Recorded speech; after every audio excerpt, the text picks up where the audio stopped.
Hello, everyone, and welcome to Tastes of Culture. My name is Jennifer, and I'm one of the Intercultural Program Assistants with the International Education Center at the University of Toronto, Mississauga. Today's event is the second in our multi-session series to explore and expand our understanding how food informs our culture and wellness. Today's focus is global Indigenous foods. The co-organizers of this event is Lamarana Cooper Diallo. Lamarana is the program associate on the Learning and Community team at Hart House, University of Toronto St. George campus. Our other co-organizer for this event is Gilbert Lin, who is the wizard behind the scenes working his magic for this evening. Gilbert is the Student Development Coordinator of Intercultural Programs at the International Education Center at the University of Toronto, Mississauga. For our session this evening, the chat function is open and it will be monitored throughout our time together. If you have any questions for our guest, please feel free to pop them in the chat. Before we move on any further, although we're gathered here virtually, I'd like to take a moment and lead us through the University of Toronto's land acknowledgement. Gilbert, can we move to the next slide? Thank you. I wish to acknowledge this land, which the University of Toronto operates, which has for thousands of years been the traditional lands of the Huron-Wendat, the Seneca, and most recently, the Mississaugas of the Credit River. Today, this meeting place is still the home to many Indigenous peoples from across Turtle Island, and we are grateful to have the opportunity to work on this land. If you're interested to find out more information about what treaty land you reside in, a starting point that could be, you could visit native-land.ca. Now, it is my pleasure to introduce to you our guest this evening, Alexandria Bipatnath, who will be sharing with us her knowledge this evening, as well as her recipe for Three Sister Tacos. As background, Alexandria entered the holistic community to reconnect and deepen her roots, which coincide with Indigenous ways of healing. Alexandria utilizes her First Nation ancestry to create awareness through conscious living for future sustainability. With a background in fitness and health, she is also certified holistic nutritionist, health and wellness practitioner.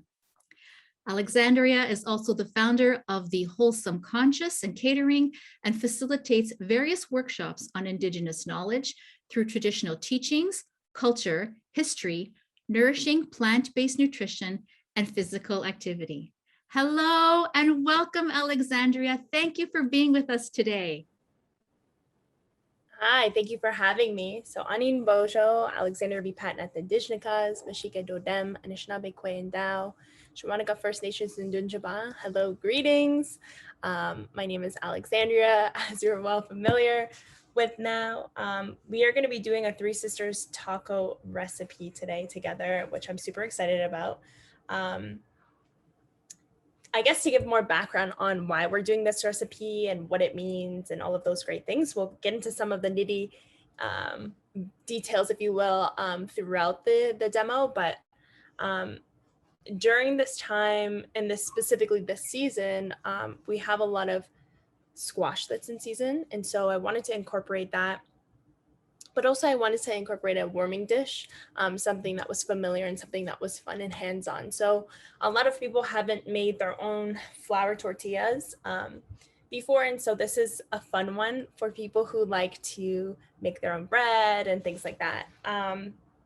Yeah, and so I'm gonna go through some of the ingredients that we're going to be using today. Actually, Alexandra, so can I just jump in here quickly? Everyone should have received, if you're clicking along, everyone should have received a copy in their email yesterday evening from Gilbert. Yesterday afternoon. And just to give those folks a few minutes to set up, I was wondering if you can confirm something quickly for me, just to kind of give everybody a chance. So when I think of tacos, I don't necessarily think of them as indigenous food, I guess, but yet for indigenous people from Mexico and Central America, it's been a foundation for their cuisines. So corn is a tremendously important part of their agriculture. So therefore, tacos can be considered indigenous food. Is that understanding correct?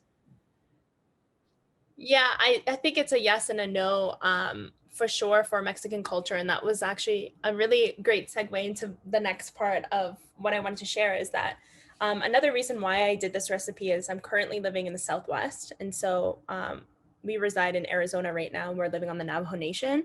And within the nation here, there's like a great influence on flour tortillas and corn tortillas and Mexican culture. And so it's super appropriate for where I'm at right now, geographically speaking, but also absolutely it is an indigenous recipe and dish, if you will. But we're gonna get into kind of like the histories of um, things like flour and the five whites and then like a what are they called? Um, Indian tacos and things like that. And so we'll get into the details of and the history of why those are seen as indigenous foods when they're technically not. Um, so yes and no. That's the long answer. Okay, I'm sure as we go along, my mind will be widened and I will learn a ton with like everyone else in the audience. So I'm ready to go when you Absolutely. are. Okay, so so far we have an ingredient list up. So make sure that you have flour, you're gonna have butter, baking powder, make sure you have salt and pepper, canned black beans or soaked black beans, whatever works best for you. If you don't have black beans, you can use any type of canned bean, is my recommendation, because if you have dry beans, that just takes up way too much time in the demo. It actually leads into a second day because you have to soak the beans before you eat them. So I don't recommend doing that. Make sure you have some cumin, coriander, garlic, fresh garlic preferred, but if you have powdered, you can use that as well. Red onion, this is totally optional. We're going to be making like a salsa. So that will be really nice in there. But if you don't like onion, you don't have to put that in. It's going to be a tomato-based salsa, so that's why tomato is in there, some lime juice, some zucchini. You could also use a squash if you have that on hand. It literally could be really any squash. Um, you can do a roasted butternut. You can just do, a zucchini, whether that's green or yellow or that multicolored one, which is what I'm going to be using today. Mhm. Um, some canned corn. It could be frozen corn. It could be corn on the cob, however you'd like to have it. It could be hominy corn. Um, like the list goes on. Whatever you have on hand is what I always try to encourage our participants to use instead of having to go out and buy new produce and things like that, and it might spoil and cause food waste in their fridges. You're gonna want to have an oil of some sort. Anything that you have on hand will work, and again, just that salt and pepper will be really great. You can also have, I had some optional ingredients. Again, if you have this on hand, great. If not, it's really no big deal. We can, buffer and things like that. So I have a carrot that I just have in the fridge that I'm going to use today, and I have some radishes. So the recipe is quite And versatile. I think I was going to say the recipe is quite versatile. So whether we like something or don't like something, or if we have something in the fridge, it's just an easy swap it out. Like we're not restricted by whatever the ingredients are. It's just keep it fresh and keep it absolutely. seasonal. Totally. And to note, like, this recipe can be completely vegan and gluten free. You can use corn tortillas instead. You can make corn tortillas from scratch. I have yet mastered that skill, so that's on my to practice lists. But yeah, you can definitely use corn tortillas.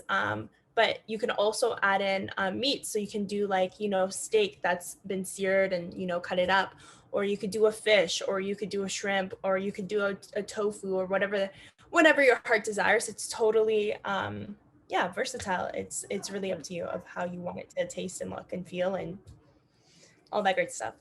Fantastic. Fantastic. All right, so I'm gonna give everyone just a moment to gather all those items. You're also gonna want to have a measuring cup of some sort. Um, You're going to want to have like 2 bowls, I would say. You're going to want to have a pot with a lid. And you're going to want to have a cast iron or a pan of some sort that we're going to make the tortillas in.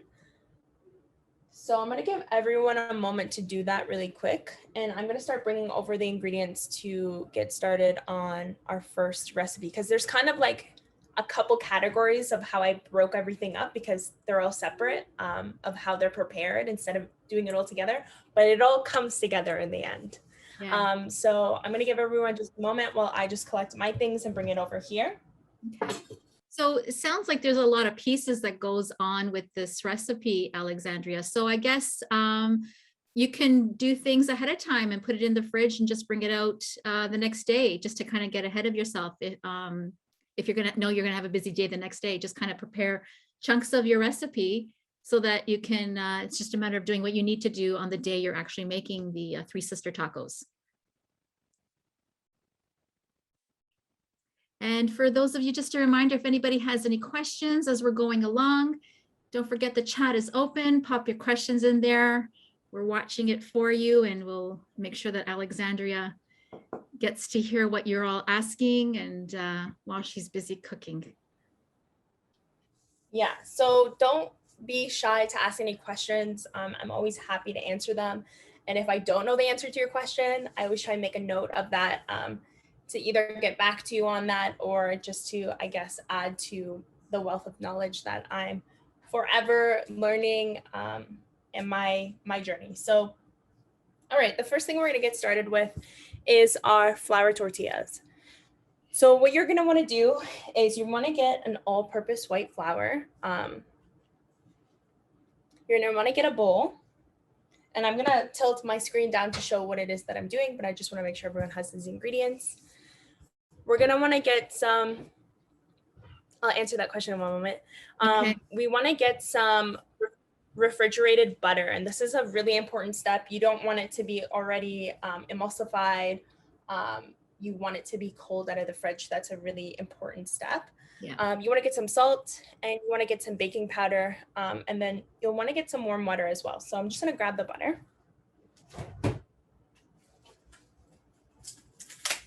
Okay. I guess. Did you want to read the question out for me? Yeah, sure. Annie was asking what makes corn tortillas difficult to master. So I guess Annie's tried, I guess it sounds like. So do you have a secret that you can share with everybody as to what's the secret to making it work and stick together, I guess? Yeah, I think that's the biggest thing that I've ran into is like corn tortillas, when you make them from scratch, they can get dry really quick. And so when you try and press it, it won't necessarily hold together very nicely. And if you don't have the right consistency, it just kind of, it's just challenging. Also, if you don't have the right press or however you're rolling them out and things like that, it may not be enough pressure to flatten it. That's something else that I've had some challenges with.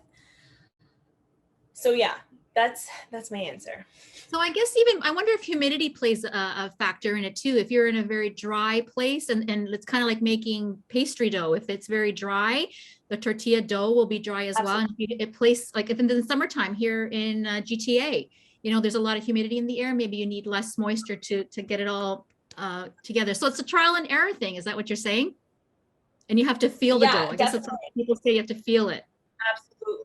Yeah, so that's something else that I'm going to talk about when we start making the dough. Is it really does come down to texture and feeling. Okay, is this the right consistency for, ratio to water to flour? Is this the right consistency with butter and things like that? So we're going to get into it. We're going to make the flour tortillas. Be very patient with yourself. Don't have high expectations, too high expectations.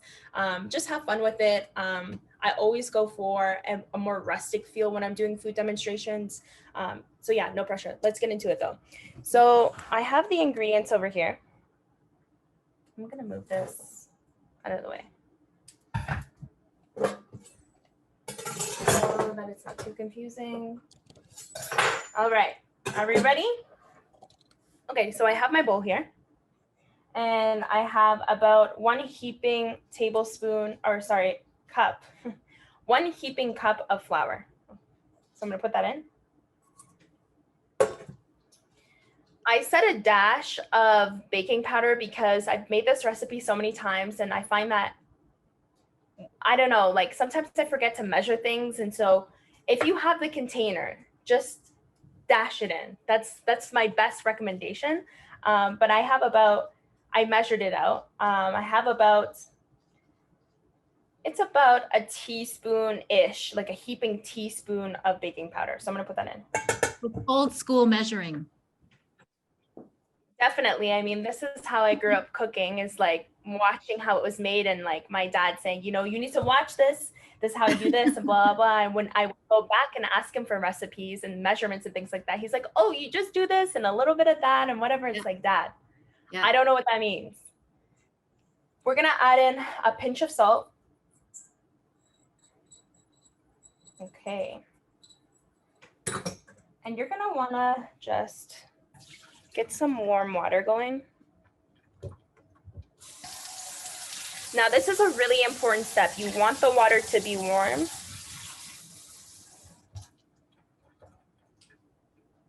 And before I mix that water in, I'm going to roll up my sleeves. Make sure your hands are clean. And I'm just going to combine those ingredients together.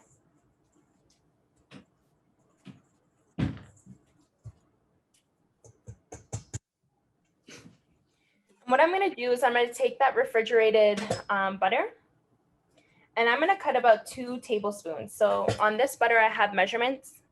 So I'm going to cut about 2 tablespoons of that refrigerated butter.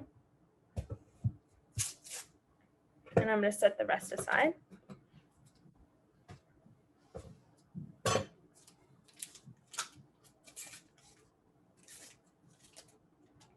And I'm going to place that into the bowl. Now, this is a very important step. What we're going to do is we're going to break up the butter in our hands. Okay. And we're going to separate it into little pieces. But we want to just try and make sure that all of the flour and the butter and everything is just well combined. So you're just going to kind of want to do like a pinching motion like this to break up the butter. And so we're getting it to a certain consistency. Is that what we're aiming for? Right. Okay. Yep. So we're pinching it. We're just separating that butter, mixing it in with the flour. And this is a really important step. So when we are making the tortillas, once these dry ingredients with the additional butter are combined, you want to be able to pick up the dough and it will kind of hold its shape in your hand. So if it's still too floury, and I'm going to show you an example of this. I'm just continuing to separate the butter here.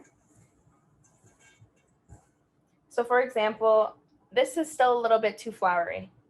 So see when I pick it up and I squeeze it, it's kind of holding its shape, but not really. It's still floury. So I'm just going to add in about, and again, just pay attention to your mixture. I'm going to add in about another tablespoon of butter. So I guess we're trying to get it to the point where there's no flour that's coming off of it. It's all kind of together. Yes and no. So I'm going to show you what a great consistency is going to look like. So I have about 3 tablespoons of butter in here now. So again, I'm just doing that pinching motion, just trying to combine all the ingredients. Okay, this is the right ratio. You want to make sure, that there aren't huge chunks of butter in there. I'm going to just break it down. Again, combining it well. The mixture will start to feel, this is perfect. It might feel a little bit cold because of the butter from the fridge, but I'm going to show you the difference now. So see when I pinch it like this in my hands, it's holding its shape better. Do you see how that's different from the previous time I did it? It's holding that shape. Even when I press it, it's not as crumbly. Yeah. That's a great shape right there. Yeah, this time around, the second time when you held it up, there wasn't like loose flour that fell. Right. So, yeah. So I pinch it and it's together. So we're going to add in just a little bit of that warm water. at a time and combine the ingredients now. We're going to start to make the dough. Again, we're just mixing that in. And you're going to start to feel the light fluffiness on your fingertips from the dough. Again, you're just pouring in a little bit at a time. And see how my dough is starting to come together. It's starting to ball up. Again, whenever it comes to cooking, you want to make sure that you don't add in too much of any ingredient because you can't take it back necessarily. So just add in a little bit at a time. But do you see how this is starting to pick up all of those scragglers, if you will, at the bottom of this bowl? That's a perfect amount of water. You don't want to add in too much. If you do, you can just add in a little bit more flour. So again, it's feeling the dough and knowing if it's a really hot and humid day, maybe using a little bit less water. But if it's a dry winter day, you probably have to add a little bit more. So just feeling the dough. Yeah, and do you see how it's clean? The bowl right is up off of the, yeah, exactly. Perfect. And so again, we're just going to kind of knead that a little bit. I'm going to show you the texture of mine. When you feel the dough, it should feel light, it should feel soft, and it's easy to kind of squish together. So what I'm going to do, this is like a really secret, I guess, important step that I've learned with making flour tortillas, is you want to pass it back and forth. Pass it back and forth here.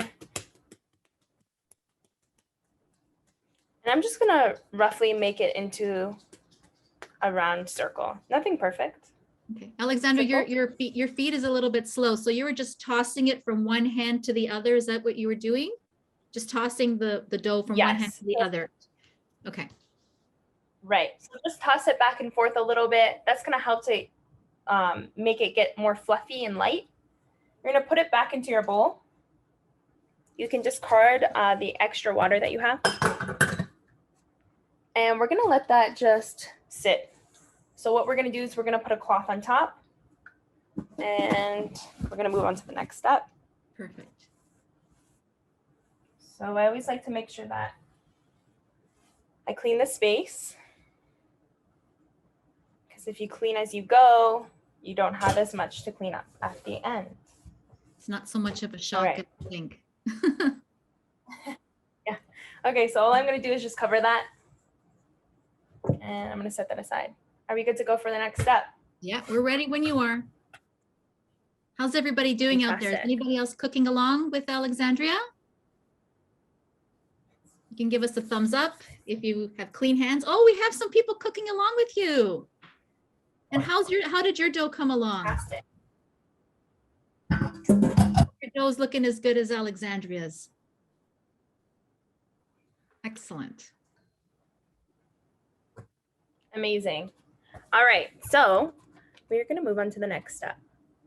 I just have some notes here that I just wanted to. Medea, she's saying she's cooking along with you, but her dough is not really looking like yours, but yes, it's almost there. Okay. So did you want me to help you out a little bit with texture? Did you want to pop up, like start your video so that I can see and maybe help troubleshoot what's going on with yours, or are you okay? I think we're just keeping the cameras off. And so we're just kind of following you and if anybody has any questions, they can pop it in the chat and we can mention it to you. Perfect. Okay, so we're going to move on to the black beans. So I have canned black beans, and I'm going to pour it into a strainer. So we're getting rid of all the water that comes with the bean. Just a little bit, not entirely. Like my strainer has really big holes, but I just wanted to get out just a little bit. But we're going to be doing like a refried bean type. So I just want to keep in a little bit of that moisture. Okay. So what I'm going to do is I'm going to pour that into a pot. Again, just using one of those spatulas that you use for baking and get a little bit of that liquid in there.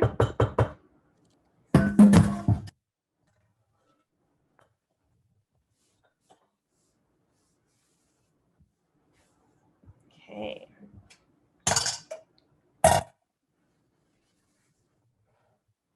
Medea is good. And I'm going to get, good. Okay. And I'm going to get some of the seasonings that we're going to use. So I'm going to get some salt and pepper. A little bit of oil, a little bit of garlic.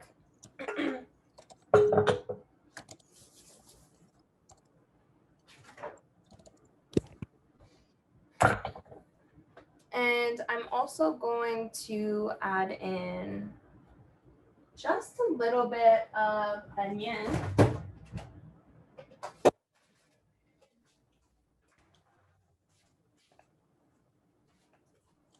Just a little bit.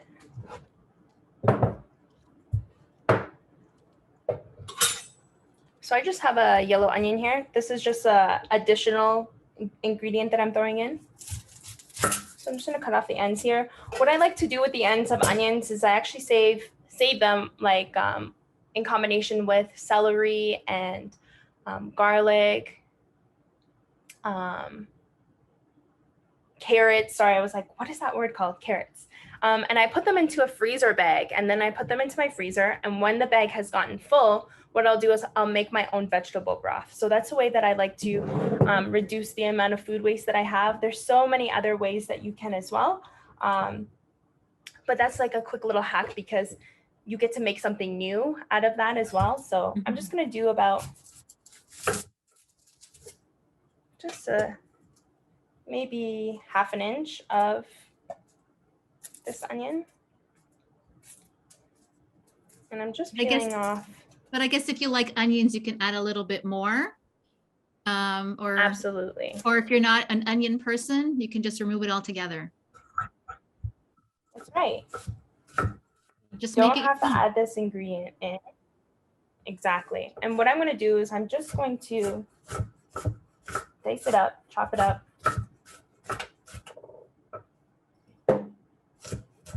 And then just kind of go into a small mince here. So I'm just cutting that up. Again, it doesn't have to be perfect, but this is the perfect amount of onions that I want to include here. And I'm just going to put that into the same pot with the beans. Okay. And then I'm going to take 2 or so cloves of garlic.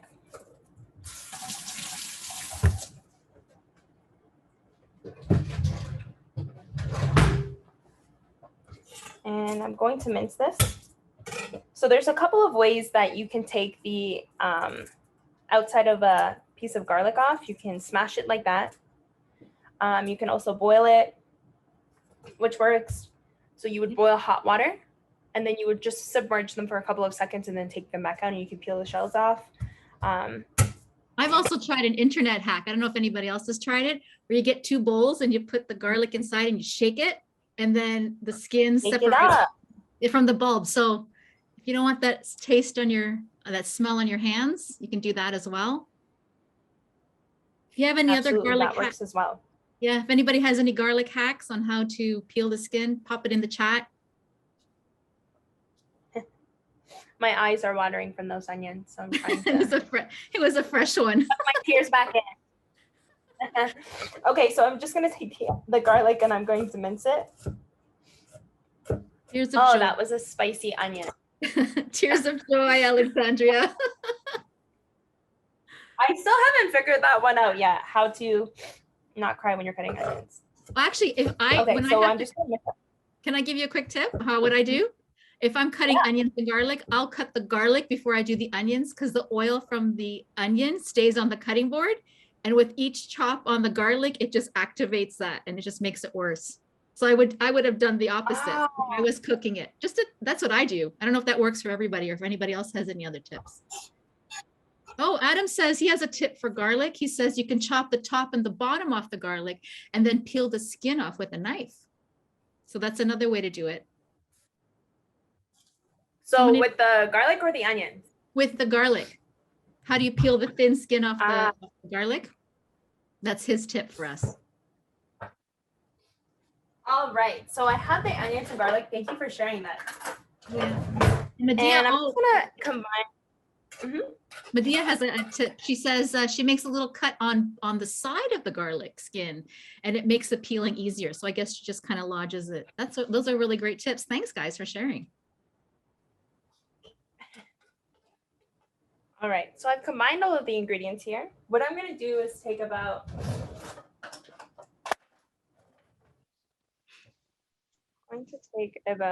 a little bit of cumin here. And so to kind of give a little bit of a background as to why I'm using certain ingredients for this. So my mom is First Nations Ojibwe. I'm doing about a teaspoon of cumin. My mom is First Nations Ojibwe, and then my father is South American. He's from Guyana. And so we cook with a lot of West Indian spices and things like that. And I come from a very multicultural family. So I have sisters that are Afro-Indigenous, and then I also have sisters that are Filipino and Guyanese. And so growing up, I got to eat a ton of different foods and cook with a ton of different spices. So I have so many spices that I love to cook with, just to amplify the taste of the food, the experience of the food, the aroma. And so I always cook with cumin and coriander. I feel like these are staples in my kitchen, and ingredients that I have to buy lots of. Yeah. And so I always say that cumin and coriander are like the perfect twins. So wherever there's cumin, there's always coriander. And so I'm going to add in a teaspoon of cumin, a teaspoon of coriander. And I'm just going to combine all of these ingredients together. Now you could saute the onions and garlic before putting the beans into the pan. That's another way too.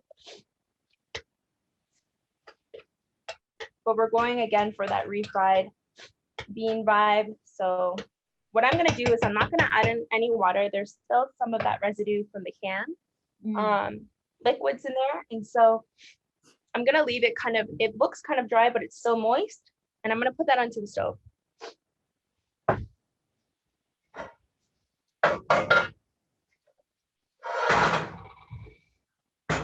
I'm gonna put that on the stove on about medium to high heat. I'm gonna put the lid on that.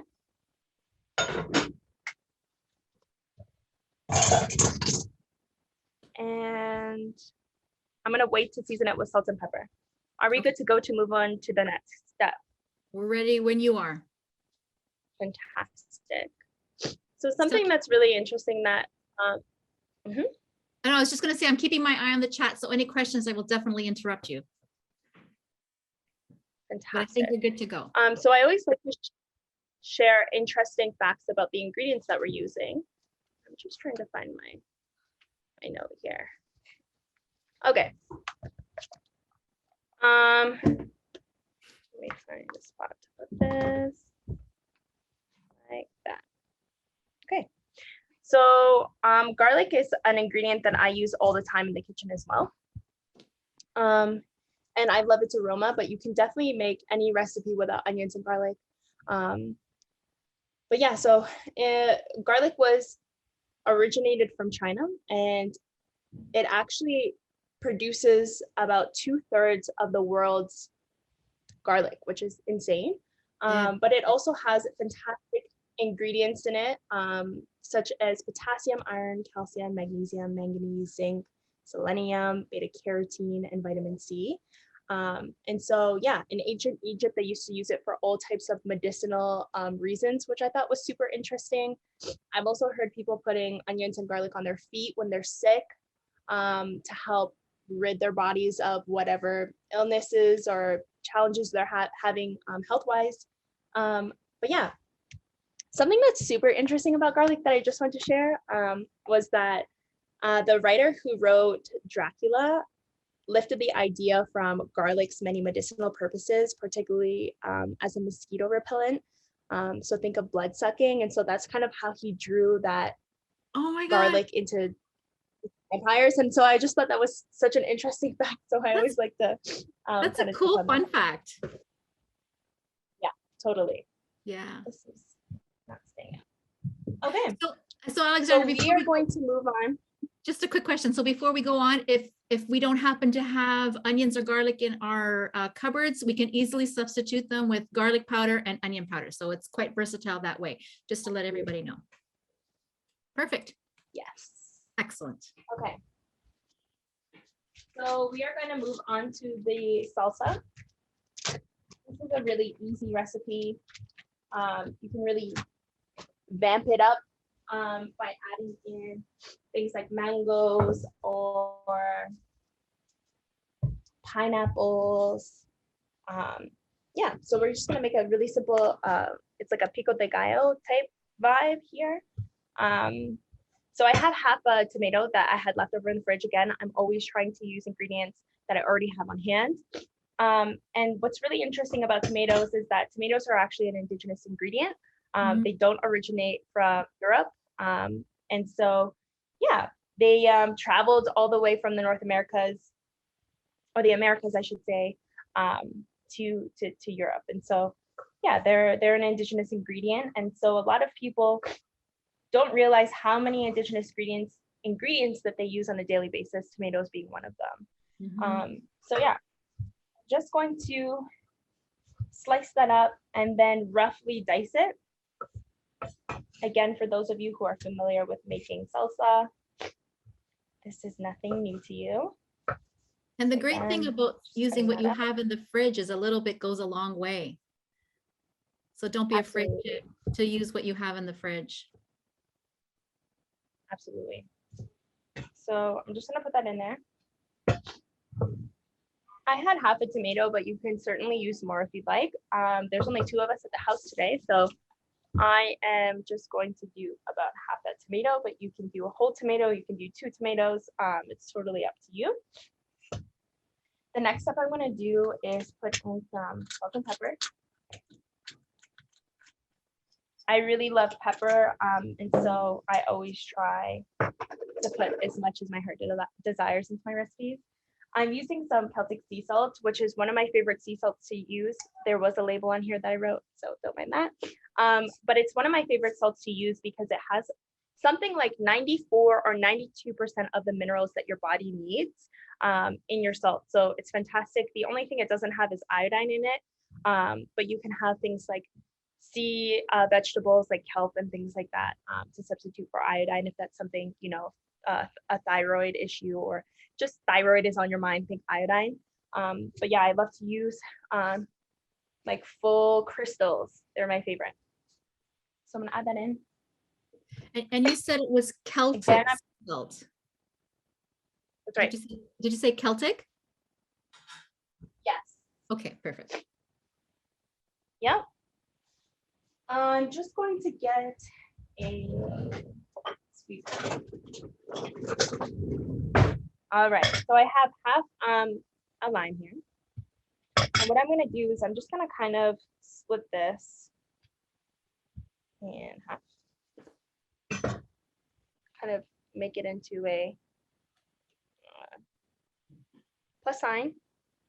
And I have a squeezer here. If you don't have a lemon squeezer or a lime squeezer, what you could do is take a fork and put it in the middle and squeeze it like that, and all the juices will come out. Yeah, because limes are really tough to get limes are tough to get the juices out, so you have to really work at. Yeah, it's true. All right, so I got all the juices out there. Just to make sure that we got it all out. You could put the pulp in there if you wanted to. All right, fantastic. What you could also do with these limes is that you can actually save the skin of your citrus fruits and put them into a mason jar and fill it up with vinegar. And what you can do is use that as a multi-purpose cleaner in your house that's safe and non-toxic. So that's something that we like to do here. And the acidity in it will obviously build with the vinegar and the natural acidity from the rinds and things like that. But that's a great way to give it a second life. Alexandra, I have a question about limes because sometimes they're not very juicy. And if you only have a half a lime in the fridge, could you zest it before you squeeze it and add it in? Is that what you think? Was that? Yeah. Absolutely, you could totally zest it. The only thing I would say when it comes to zesting anything is to ensure that you give it a good wash. So this is something I also like to talk about. Thank you for prompting this as well. Is when I get all my produce at home, what I'll do is I'll spray it down with that vinegar mix that I was just telling you about. And I'll kind of let it sit there for a little bit, and then I'll rinse it off with some cold water. And then I will let it air dry, and then I'll put it into my fridge. So that way, if I have apples, if I have oranges, if I have whatever the case may be, I can just pull it from the fridge. It's already clean and I can cut into it. The reason for that is you have lots of pesticides and herbicides on the outside of your vegetables and your fruits and things like that.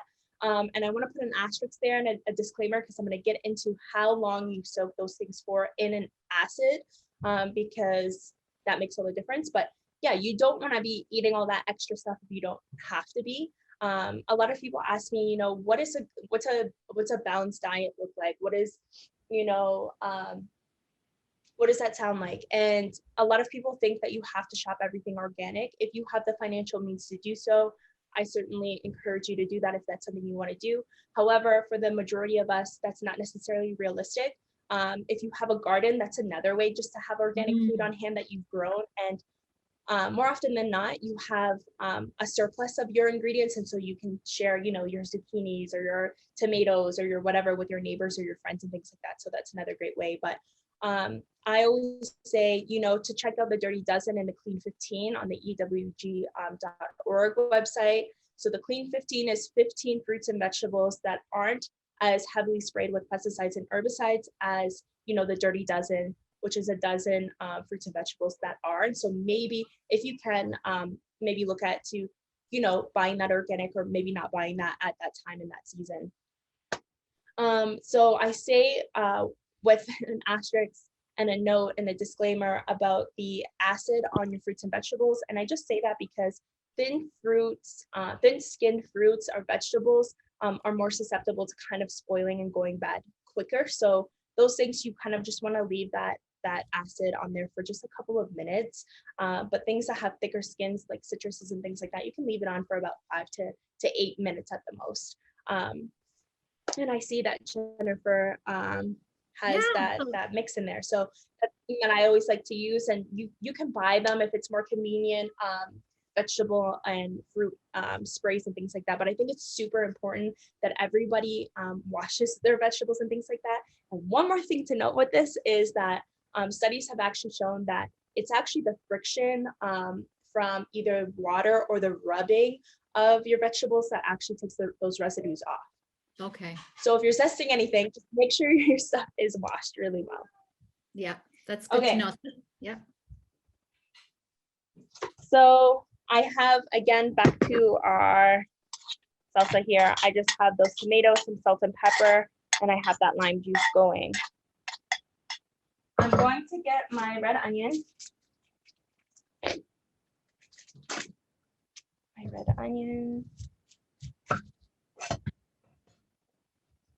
And I'm gonna do maybe half an inch of this red onion, just again, because I'm using half a tomato. And what I wanna do is dice this up. This over here.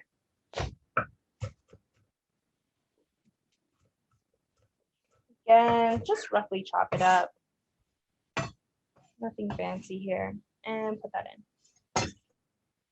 Adam just posted something in the chat. He gave us a tip for lemons and limes before we actually squeeze them, to roll them in the surface. So I guess it's to kind of break the membrane inside the lemon before we start squeezing them, lemon and limes, to get all the goodness out.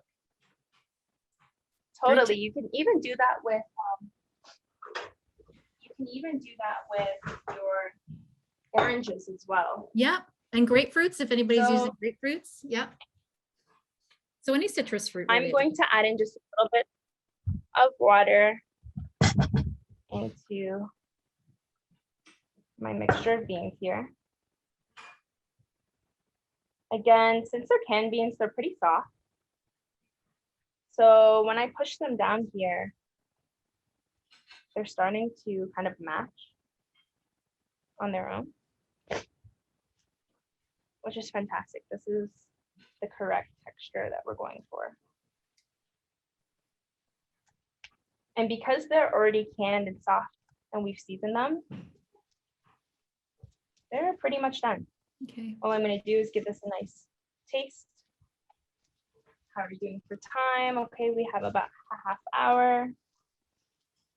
Beautiful. So do you see how that's like a refried bean texture?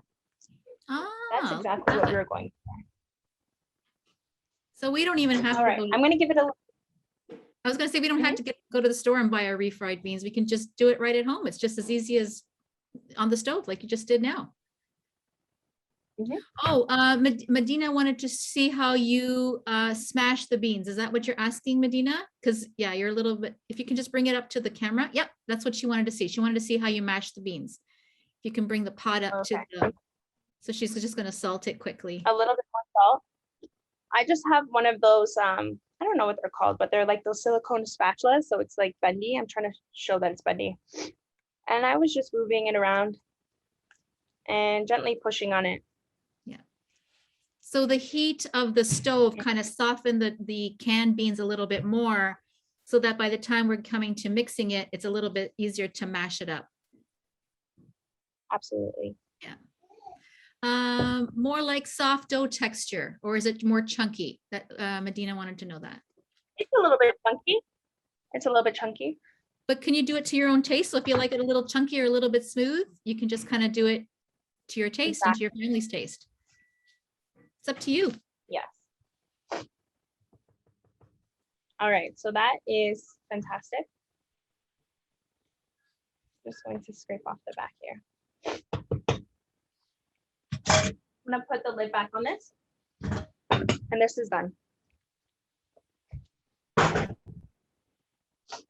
All right.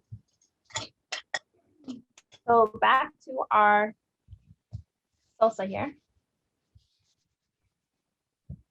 We're gonna add in just a little bit of jalapeno.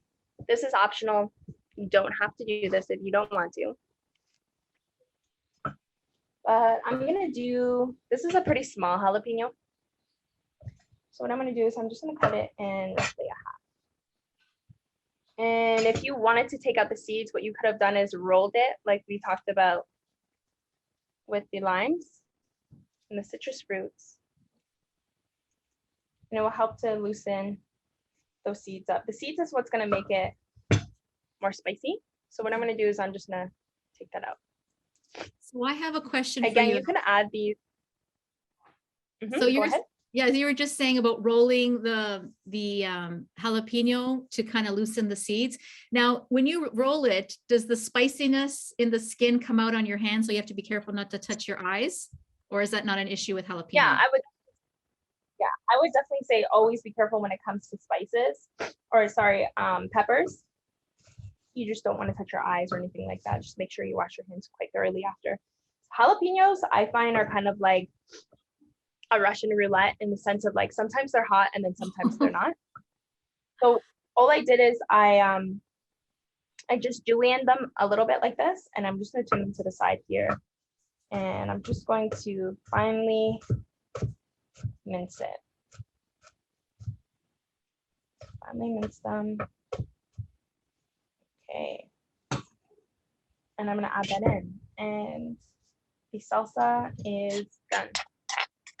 Again, you can add in mango. I would prefer to put in mangoes if they're in season in the summertime. You can add in pineapples if you want, but you just wanna make sure that's combined well. Give it a little bit of a taste, make sure that the flavors are right. That's delicious. And I'm gonna put that into the fridge and just keep it nice and cool. Sounds good. So we got two things down. Salsa's ready and the fried beans or the mashed beans are done. Yes. Okay. Oh, so we have a question. I have an avocado and cilantro. Could I put that in there? What do you think? Absolutely. So I would say wait until, unless you want to make a guacamole, you could do that with a little bit of cumin, a little coriander, salt and pepper, and a little bit of lime juice if you want, and make that on the side. But if you wanted to put in the cilantro into your salsa, you can totally do that. There is acidity in the lime, so it will break down the cilantro. So I would recommend maybe finally chopping that up and then adding it in as garnish on top at the end. The end. So that's my only tip. Great question. Okay. Yeah, totally. This is so like so like make it your own. Like there's so much versatility to this. Absolutely. Yeah. Use what you got. Okay. So before we move on to the corn, what we're going to do is take our zucchini. I'm just going to cut off the top of the zucchini there, and I'm going to use about half of this. And I'm going to set that aside. And all I'm going to do is chop this up. Just like this. And they're going to be about that thick. That gives So like you okay. a good idea. So they're going to be that thick. And I'm just going to cut that up. Oh, some of them are rolling away. And all the way down. Fantastic. Okay. This is an additional step. You don't have to do this if you don't want to create more dishes. But what I'm going to do is I'm going to put these into a bowl. And I'm just going to generously give them a little bit of oil.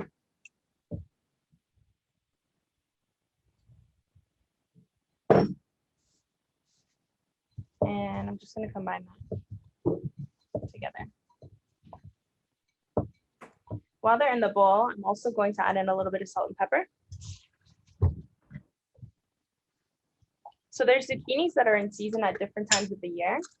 So you have winter squashes, you have summer squashes, and things like that. And so winter squash would be something like a butternut squash. You also have acorn squashes, pumpkins. This is a great time of the year.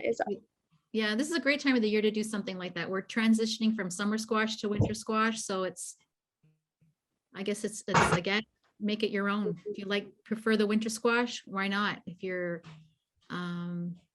like the summer squashes, they're available too. We're kind of lucky that way.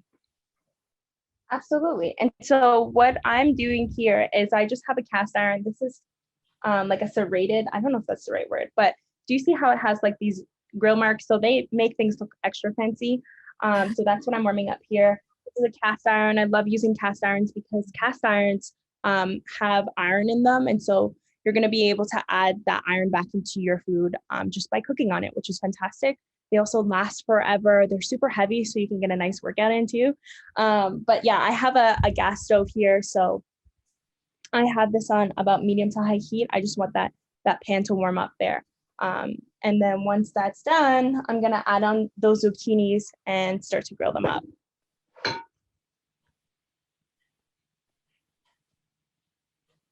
So I'm going to give that a little bit of time. In the meantime, what I'm going to do is warm up another cast iron. Just tilt it like that. And warm up the corn and start seasoning the corn. So again, we're using corn, beans, and squash. They're called the Three Sisters. And that's because they grow harmoniously together, but also each plant takes things out of the earth for their growth, and then other plants put them in, and so they all help each other. But also some of our teachings is that you have the corn that grows, that stalk, and so think of it as like this very strong spine, and then you have those beans that kind of like coil up the spine, so it holds it up for support, and then you have the squash that kind of scatters around those other two crops there as well. And if you've ever grown squash, you know that the leaves and the actual stem of it are quite prickly and they hurt. So they help to protect the plants. So that's just a quick little teaching about the three sisters there. But within our community, specifically my community, we also make jokes that there's like soups that are three sister soup, and then there's like all the sisters soup, or there'll be like multiple sister soup because there'll be other ingredients and things like that in there. But yeah, corned beans and squash are one of our favorites to cook within our community. Sorry. Yeah. So I'm just gonna warm up another. Sorry. In the meantime. So I guess they would be considered companion plants. They work well together, because some plants work really great together and some don't. But squash, bean, and corn, they're family, three sisters. Exactly. Companion planting. So I'm just gonna add in a little bit of oil into my pan here.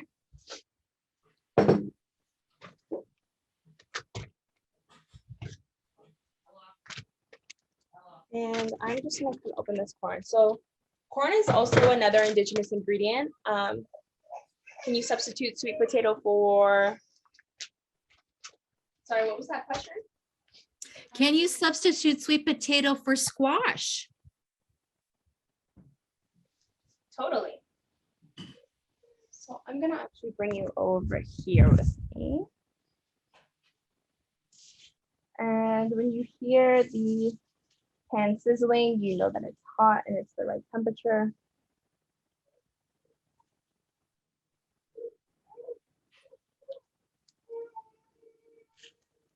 And not all my zucchini can fit on there, which is fine, but that's what it looks like. Sorry. Okay, so I place it down on there, starting to sizzle. All right. I'm actually going to move the top over here. Okay. All right. Let me just adjust the camera here. Okay, cool. So we have this pan warming up. That feels nice and hot. I'm going to add in our corn. Again, when you hear that pan sizzling, you know it's the right temperature. Are you using fresh corn there or frozen corn, Alexandria? I'm using frozen corn. Frozen, okay. Yeah. Okay, Whatever frozen. you have on hand. Okay. So fresh, Absolutely. frozen, canned, all good. Totally. So this is a spurtle that I'm using. I had a client who insisted that I do the food demonstration using the spurtle, which I thought was really interesting. So this is what the spoon looks like. It's supposed to stir porridge and also scoop, pick up. Yeah. And so a lot of people have liked it over the quarantine, specifically.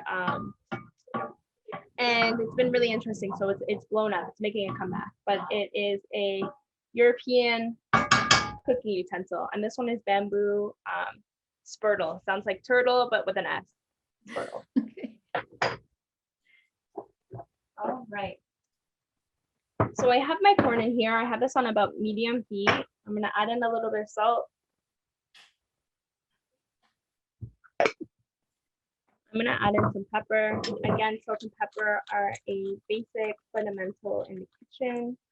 And as I was mentioning, corn is actually an indigenous ingredient. And in the world, we actually only grow about a handful of a certain variety of corn, sweet corn being one of them, when there's thousands of different varieties. So there's blue corn, there's variegated corn, multicolored corn, there's pink corn, all these different varieties. And there's so many varieties because there's so many different types of climates and things like that. And so some grow really well in others, whereas others don't. And so with that being said, with corn, about 90% of all the corn grown in the world is genetically modified. So wherever you can buy organic corn or grow your own corn, I encourage you to do so. Again, I'm just gonna add in a little bit more pepper there. Have my eye on the zucchini. What I'm gonna do is check to see if they need to be flipped over yet. So do you see how my zucchini looks so fancy with those serrated lines? Over. Nice grill marks on the zucchini. Again, we're using really simple ingredients, whether that's the actual fruit and vegetables themselves or the spices that we're using. Again, I'm just giving this a nice stir. What I want to happen here is them warm up, but I also want them to get a little bit golden. Again, I'm just moving that around. Okay, once the zucchini's done, we're gonna put down our pan to start making our tortillas. Yeah, so let's start rolling them up into balls.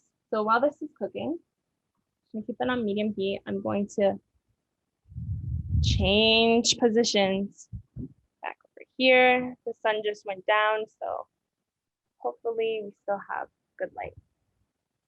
Okay. We don't need that knife anymore. Just to let everyone know, So I was just going to say, Alexander, you were just saying the sun has gone down. Here in the GTA, it went down a couple of hours ago. So we've been in the dark for a little while. You're just getting the dark now. So yeah, so again, we're in a different time zone. We're 2 hours ahead of Toronto. So I don't know if you can see the sun, but yeah, that's the sun right now. oh, that's beautiful. Okay. We've had a cloudy day here in the GTA. The sunsets in the Southwest are incredible. There's nothing like sunsets in the Southwest. I always say that. Okay, so we're gonna start making the tortillas. Our dough looks pretty good. Again, it should feel nice and soft and fluffy. So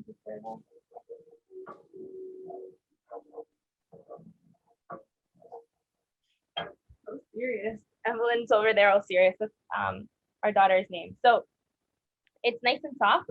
And what I'm gonna do is I'm gonna just start separating them into small balls. So in relation to my palm, that's what it looks like. And I'm just gonna roll them up. You can actually pass this back and forth a couple more times before we do that. Again, we wanna just get the most fluffy tortillas. And I'm just going to roll up a little ball here. And so you had asked a question earlier on in our food demonstration about if this is an indigenous food. And so I'm going to speak specifically to flour within our communities. Wheat wasn't a crop that we grew. And so during times of colonization, when our communities were pushed onto reserves and things like that, we were given what we call them in Canada as ration boxes that consisted of the 4 whites or the 5 whites, which would be, you know, lard, white flour, sugar, salt, and I always forget the 5th one. Salt, lard, flour. I'm trying to remember what the 5th one is. It will come to me in a moment, but I guess those are foods that we didn't eat. Yep, sugar is one of them. Sugar's one and of them. Those weren't traditional foods that our communities would eat. And so our systems necessarily weren't accustomed to those things. So they are highly refined foods. And once that transition of food happened, what started to happen within our communities is our health started to decline and change as well. So you can't go into nature, at least where I'm from, in our community, and harvest all of those 5 whites. But when those ration boxes were given to us as a means of sustenance and also survival, we created foods like fry bread and Indian tacos and things like that to feed our families and our communities, to prevent starvation and things like that. And so you still see that within our communities now. That's not a traditional food. Things that would be more traditional are like corn tortillas, for example, and things like that. Our community, specifically Ojibwe communities, would use amaranth and amaranth flour to make cookies, crackers, whatever the case may be. Obviously, as time has gone on, so our recipes and things like that have changed as well. But yeah, in short, that is just like a quick summary as to foods that are indigenous and then other foods that aren't. So I'm just mixing that up. My corn is done. I just turned off the heat. And I'm looking at my zucchini. Again, it has these beautiful grill marks on it. They're almost done. Okay. It's looking good. I'm going to move. Good. I'm glad. It's smelling really good over here too. I'm going to cover that back over. We have about 15 more minutes and we'll be able to finish this recipe in time. Excellent. So what I'm going to do is put our corn into a bowl just to make some more space in the kitchen here for the big pan that we're going to use to make the tortillas on. And again, like you said, because you're using a cast iron, some of the elements, the iron that's in the pot is now coming into the corn. So it's actually giving us a little bit more than just the regular corn and all the goodness that corn gives us. Exactly. So I'm just scooping out that corn.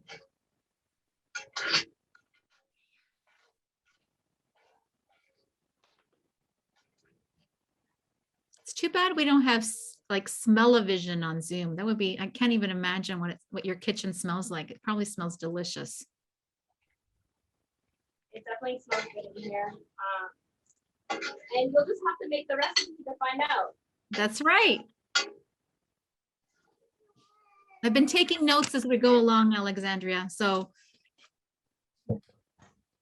Fantastic. yeah, that would be so cool. Okay. Don't you think, Annie? It's coming. It's coming. I'm sure of it. I'm sure Zoom is working on it. I mean, I wouldn't be surprised if that's something that comes in the future for sure. So my zucchini's done. What I'm going to do is I'm just going to turn off the heat and I'm just going to push that off to the side. Okay. I'm just making some space for our flat cast irons here.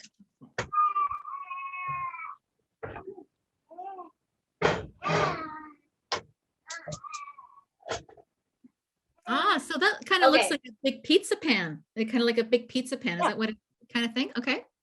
Yeah, exactly. So I'm going to move this over here. And try and tilt that down.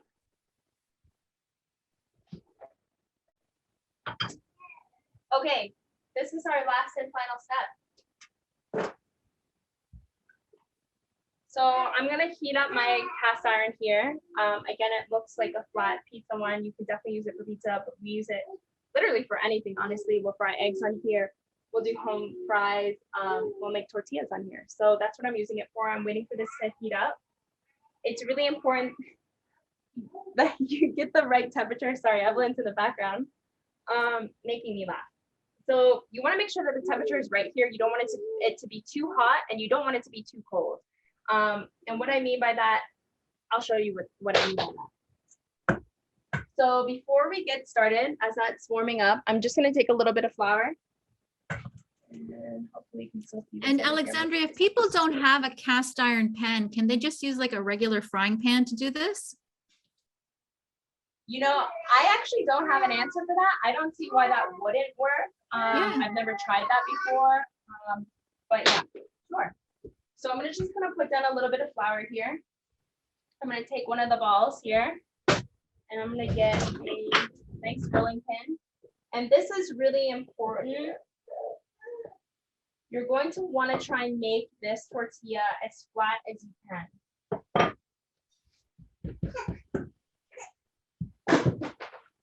So just rolling it out. Again, it doesn't have to be perfect. You want to just kind of flour your rolling pin here.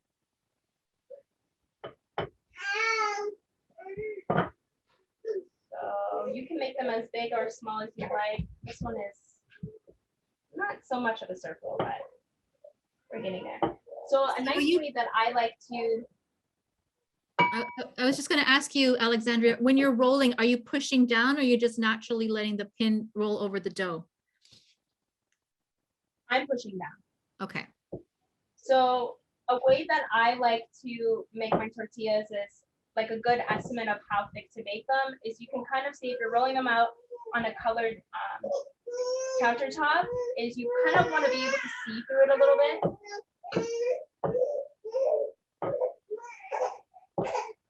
All right, so mine's not a perfect circle. If you want to go for a perfect circle, by all means do so. Oops. But again, it's nice and flat here. I'm just gonna pick it up. Be very careful with it. And I'm gonna lay it on here like that. Now that it's heating up, you're gonna start to see little bubbles come up. That's when you know that it's literally perfect heat. Oops. So there's no oil on Can the you pan. This is just straight the cast iron, right? Yeah, so this is the cast iron here. But- Cast irons, when you're caring for them, they naturally will have a little bit of oil on them, just so that because they're quite porous. Okay. So for them to last long, you'll have a little bit of oil on them. But then you'll just flip it over. And I always like to take the first one as kind of like your trial and error. And as the pan gets the right temperature, then it will get better as you make the tortillas. Well, they say the But first a little bit on each side. And you can make these for yourself as a snack or whatever the case may be. But yeah, it's the tortilla and it's done. And I always like to kind of rip it. It's very hot. Just try it, make sure that it's the right. Okay. Okay. Now we're going to make the rest of them. Okay. So a little bit of flour. I'm going to keep rolling them out. So when you're tasting it, Alexandra, that little bit that you tasted, is it to taste to see if it's raw? Is that what it is? You're testing to see if it's raw? Technically, if you roll them out flat, they shouldn't ever be raw. Okay. But you're just trying to make sure that, is there enough salt in it? Okay. It's not too floury. Okay. And then it tastes like a tortilla that you would essentially buy at the store. Okay. So again, it's putting that flour. The flour is going to help to stop sticking. Again, I'm just rolling it out nice and thin. I'm going to place that onto the cast iron. Do you see the bubbles starting to form? That is the perfect temperature. And you'll flip it over.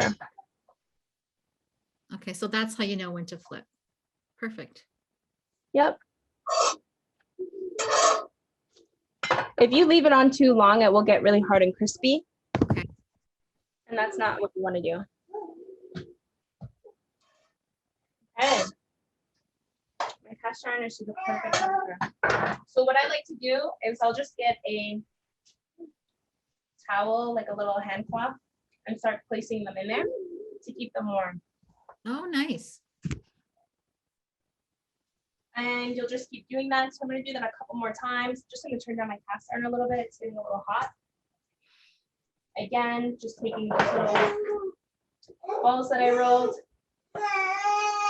and rolling out the tortillas.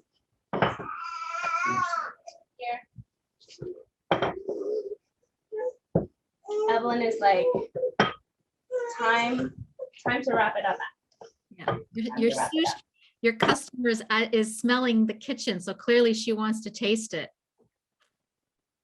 Yeah, well, Evelyn is 6 months, so not yet, but she definitely. Oh, I'm sure. Yeah, I'm sure she knows what's good.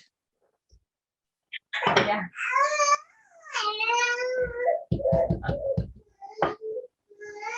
Okay. This is the last one I'm going to demonstrate. You can continue if you have more, but we're just running out of time to complete all of them. So we'll just again, do I'm just going to put that there. Yeah, do one more quick one just to show everybody again, and then maybe we can start assembling one to see what it looks like. Yes, exactly. So do you see the bubble starting to pop up? There you go. Oops. You can do this with your hand or you can do this with a spatula. It's totally up to you.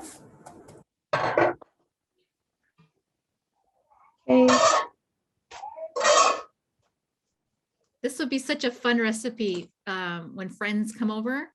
Just make a whole bunch of ingredients, scatter it around and a whole bunch of tortillas and let everyone just make their own. What a fun recipe. Absolutely. Okay. I'm gonna keep that in there and keep it warm. And I'm gonna bring everybody over here. We're gonna start assembling.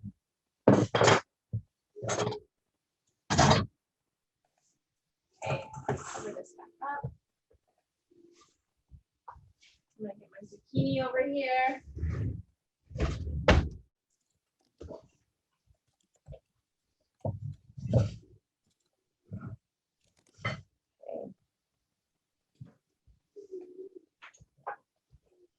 Yes. Move this over. Additional ingredients. Okay. So for our additional ingredients here, I just have some corn or some carrots, and I'm just going to grate up just a little bit of it. Again, this is more for garnish.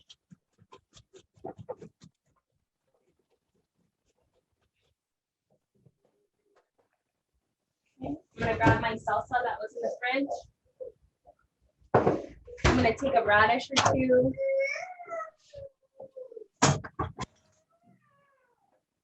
And I'm just gonna cut off the end of this radish. Again, these are just additional ingredients. You don't have to add these in if you don't have them.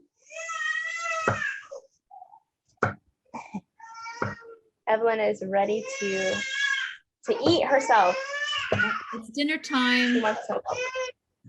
Oh, yeah, that's right. Okay. So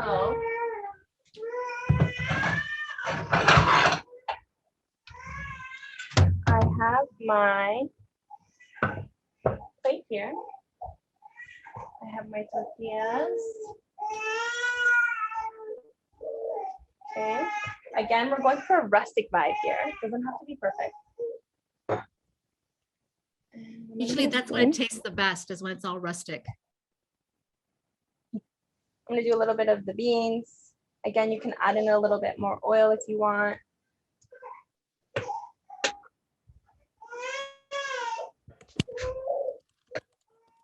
Add in a little bit of the corn.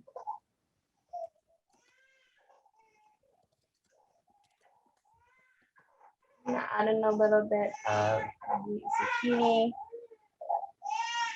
Again, we could probably half this because my tortillas are a little bit small.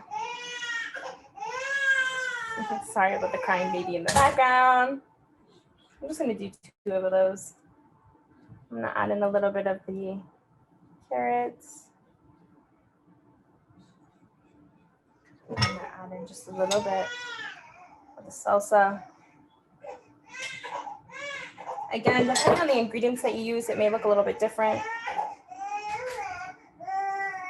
And that's it. That's the simplest taco, 3 sisters Excellent. shenanigans we got together. Did you want to get Evelyn, Alexandria? I do. I think she wants her do. day on TV. Yeah, so Medina was asking, can you repeat this sequence? But it's just a matter of layering the beans and then putting everything on top that you had created, whatever your toppings are, just to make it yum. Oh, it looks great. Looks great. Oh my gosh, it's so good. It's so good. Fantastic. Fantastic. It looks delicious. And the great thing about it, this kind of recipe, is that it's so healthy. And we can use things in our fridge. We can cook seasonally, whether it's spring or winter or fall or whatever it is. Like, I mean, in the summer, I can't even imagine the combinations we can come up with. Well, thank you, Alexandria, for sharing this recipe with us and inviting us into your kitchen and walking us through the 3 Sister tacos. For everyone else that joined us today, we'll be posting in the chat a post-event survey, and we would appreciate it if you can take a few minutes to fill it out. Any information that we receive will really help us improve and keep planning events like this for you all. Yeah, so, and also just a quick note, if you fill out the survey, you'll have a chance to win a $25 Loblaws gift store card. So just in time for Christmas and Christmas holiday shopping for all the goodies and having people over. And the other thing is, don't forget to check our website, which is hearthouse.ca for upcoming 2022 programming that's coming very soon. Again, thanks to Alexandria for being with us for this event, to La Marana and Gilbert for organizing it, and of course for all of you for coming out this evening.